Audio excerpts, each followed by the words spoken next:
Kesempatan yang singkat ini saya akan berbicara sesuatu yang sangat penting, yaitu Imam Ibnu Qayyim rahimahullah mengatakan ada 5 racun hati.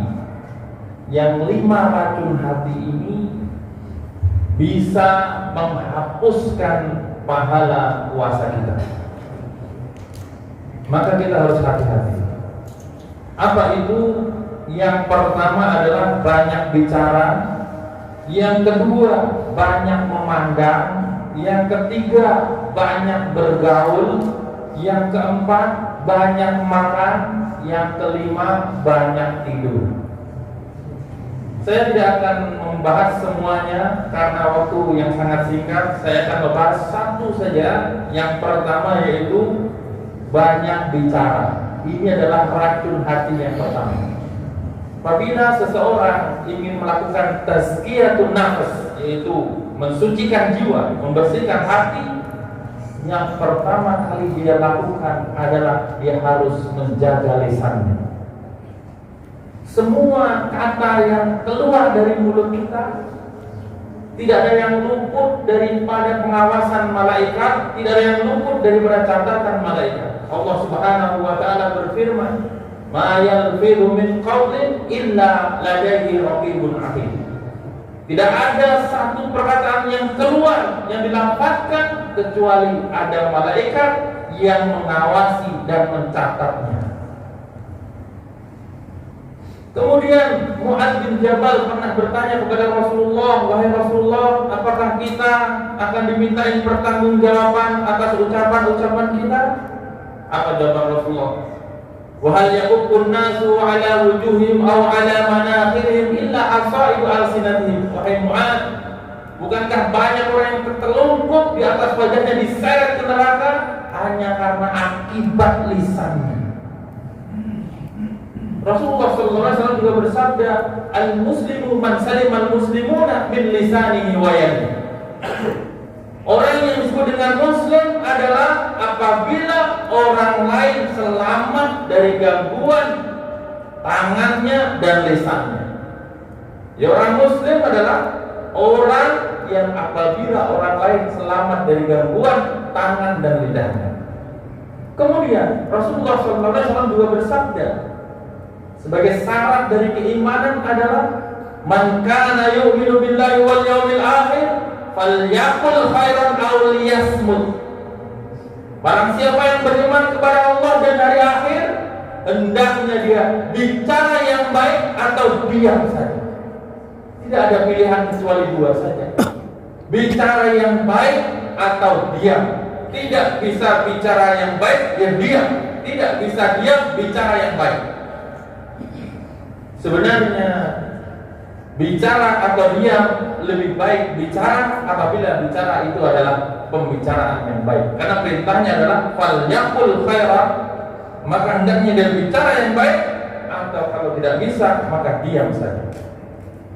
Kemudian Rasulullah SAW juga bersabda, "Man yatmanu lima baina lahyaihi atmanu lahul jannah." Siapa yang bisa menjamin untukku menjaga yang di antara 2 kumisnya, yaitu antara kumis dan jenggotnya, maksudnya dan mulutnya, maka aku jamin untuknya surga. Masya Allah. Kemudian yang bahaya sekali, Rasulullah SAW pernah bersabda, "Innal abda la yatakallamu bi kalimatin la yadri ma yaqul yahdi biha min nari sab'ina kharifan." Ada seorang yang dia berbicara satu kalimat yang dia tidak sadari, dengan kalimat itu dia dicampakkan ke neraka 70 tahun. La haula wala quwwata illa billah. Maka dari itu, ya, kita harus menjaga lisan kita. Pepatah Arab mengatakan, "Salamatul insani fi hifdzil lisan." Selamatnya seseorang apabila dia mampu menjaga lisannya. Kemudian ada banyak kata dari para ulama, di antaranya sahabat Abu Darda radhiyallahu anhu mengatakan, "Mengapa kita ini diberi 2 telinga dan 1 lisan?" Artinya supaya kita lebih banyak mendengar daripada lebih banyak bicara. Kemudian Hasan Al-Basri rahimahullah mengatakan, lisanul mu'min ba'da qalbi. Mulutnya seorang iman itu adalah setelah hatinya. Maksudnya apa? Sebelum dia bicara, hendaknya dia pikirkan dulu. Sebelum dia bicara, dia pertimbangkan dulu. Apa akibat dari pembicaraannya itu? Apakah pembicaraannya itu baik ataukah buruk, berpahala atau berdosa? Maka kemudian kalau orang bisa menjaga lisannya, dia akan bisa selamat dari kesalahan, selamat dari dusta, selamat dari menfitnah, selamat dari mengadu domba, selamat dari riya, dari ucapannya, selamat dari kemunafikan, selamat dari perkataan yang jorok, perkataan yang kasar, selamat dari ujub, dan selamat dari ghibah, selamat dari menyakiti manusia dengan ucapannya. Di antaranya yang bahasa yang kita dengar adalah dengan membuli. Maka yang terakhir, beberapa penyakit lisan adalah berbicara yang tidak ada gunanya. Kalamun ma la ya'ni. Betapa banyak manusia yang ngomong, ngobrol, ngalor ngidul tidak ada gunanya. Maka ini adalah merupakan penyakit lisan yang harus ditinggalkan. Di dalam Sahih Bukhari, Rasulullah SAW bersabda, min husni islamil mar'i tarkuhu ma la ya'ni. Di antara bukti bagusnya Islam seseorang adalah apabila dia meninggalkan sesuatu yang tidak ada gunanya. Banyak orang yang ngomong tidak ada gunanya, sebaiknya dihindari. Dan orang kalau ngomong saja tapi nggak ada faedahnya, itu tanda kalau Allah berpaling darinya. Karena semua ucapannya akan dimintai pertanggungjawaban. Nah, kemudian penyakit hati berikutnya, penyakit lisan berikutnya adalah ghibah. Bahaya sekali ini hadirin sekalian. Di bulan Ramadan hati-hati. Apa itu ghibah? Ghibah adalah dzikruka akhaka bima yafrah. Bila kamu menyebutkan aib saudaramu yang dia benci, sesuatu tentang saudaramu yang dia benci. Walaupun Imam An-Nawawi rahimahullah di dalam kitab Riyadhus Shalihin memberikan pengecualian, di sana ada 6 pengecualian ghibah. Hati-hati di bulan Ramadan, mulut kita jaga. Kemudian orang yang ghibah itu ibarat memakan daging bangkai saudaranya yang telah mati. Itu sebutnya dalam Al-Quran. Ayyuhibbu ahadukum ayyakula lahma akhihi maita fakharihtumuu. Sukakah di antara kamu memakan daging bangkai saudara yang telah mati? Tentu kamu akan membencinya. Itulah orang yang ghibah. Kemudian apa kafarah ghibah? Penebusan dosa ghibah. Apabila kita mungkin terberai oleh setan, tidak sadar menghibah, membicarakan aib orang, apa kafarahnya, penebusnya? Di antara para ulama menyebutkan kita harus bertaubat kepada Allah Subhanahu wa taala. Apapun bentuk ghibah itu adalah dosa, kita bertobat kepada Allah. Kemudian karena dosa ghibah adalah menyangkut saudara kita, tidak cukup hanya minta ampun kepada Allah, kita harus meminta dihalalkan, meminta maaf kepada saudara kita itu. Ada yang bertanya, Ustaz, apakah kalau minta maaf kita harus jujur? Afan akhi, tadi anak menggibah antum misalkan. Gimana kira-kira kalau begitu? Ketika dikhawatirkan hal ini bisa menjadi masalah yang lebih besar, maka tidak perlu diucapkan. Cukup dia minta maaf saja. Katakan segala kesalahan tolong dimaafkan. Setelah itu tidak diulangi lagi. Bagaimana kalau orang yang kita ghibah sudah mati? Keburu mati kita sudah minta maaf. Maka para ulama menganjurkan agar kita memintakan ampun kepada Allah ya untuknya. Ada juga yang menganjurkan kita boleh bersedekah atas namanya. Ini sebagai penebusan dosa kita. Kemudian penyakit lisan berikutnya adalah an-namimah. Apa itu an-namimah? Mengadu domba. Rasulullah SAW bersabda, la yadkhulul jannata namam, tidak akan masuk surga orang yang banyak mengadu domba. Bahkan Rasulullah SAW pernah melewati 2 kuburan.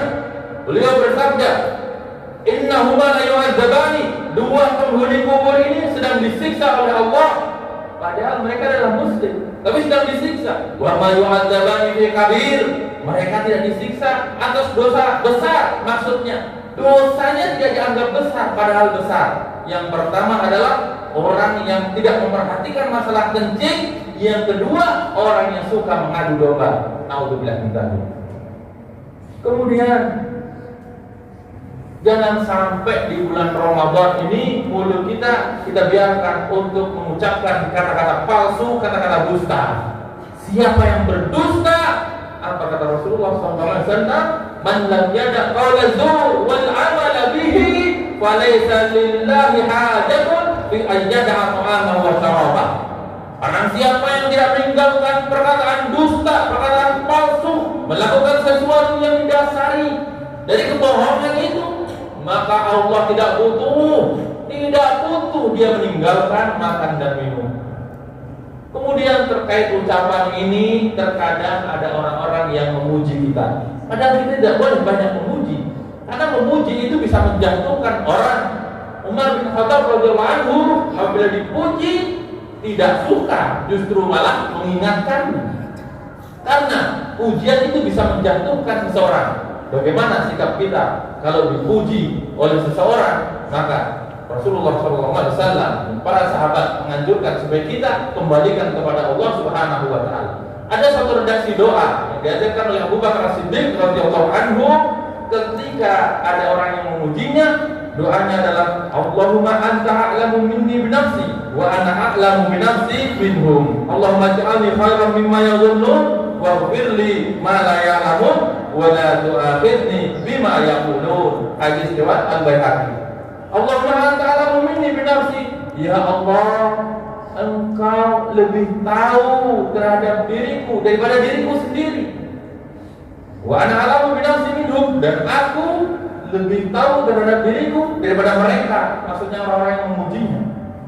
Allahumma ja'alni khairan mimma yadhunnun. Ya Allah, jadikanlah aku lebih baik daripada yang mereka kira. Waghfir li ma la ya'lamun. Ampunilah aku atas apa yang mereka tidak ketahui. Wa la tu'akhidni bima yaqulun, dan jangan engkau hukum aku atas ucapan-ucapan mereka. Karena kadang memang pujian itu berlebih-lebihan, apalagi orang-orang yang suka menjilat, mengatakan sesuatu yang tidak ada, dibesar-besarkan, maka bahaya ini juga merupakan bahaya lisan. Jemaah sekalian yang dimuliakan oleh Allah Subhanahu wa taala, semoga Allah memberikan taufik dan hidayah kepada kita semuanya, menjaga kehidupan kita semuanya, mulut kita, mata kita, telinga kita, hati, pikiran, tangan, kaki kita semua dijaga oleh Allah Subhanahu wa taala, diselamatkan oleh Allah Subhanahu wa taala. Puasa yang kita lakukan semoga bisa menjaga kita, menjadikan kita orang-orang yang tattaqun, bertakwa, karena kita menjaga seluruh anggota tubuh kita, sehingga as-saumu junnatun, puasa adalah perisai, wa hisnun hasib. Puasa adalah perisai dan benteng yang kokoh, yaitu ketika seseorang berpuasa menjaga anggota tubuhnya lahir dan batin, insya Allah dia diselamatkan dari neraka. Barakallahu fikum. Subhanakallahumma wa bihamdika asyhadu an la ilaha illa anta astaghfiruka wa atubu ilaik. Wassalamu alaikum warahmatullahi wabarakatuh.